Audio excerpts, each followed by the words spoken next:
Good day everyone. This is a code about secure profile project. So, private string username, private string password, private string email. These are private variables, mean they cannot be accessed directly from outside the class. So it's help protect the data o a key OOP concept called encapsulation. So, public user profile string, username, string password, string email, set username, set password, set email. The constructor initialize the user profile when the object is created. It uses the setter mode to ensure that any new data passes the validation rules. So, public void set username, string username. This username equals username, so it's no validation here. Any users is allowed.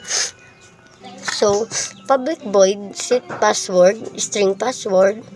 If password length this password equals password, else system out print password must be at least 8 character long. So it's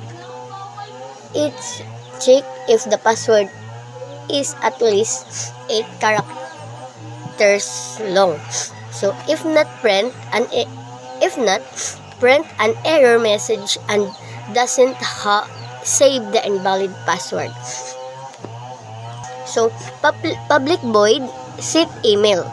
String email, if email contains this email equals email, else system out print invalid email address must contain. So, it check if the email contains the symbol.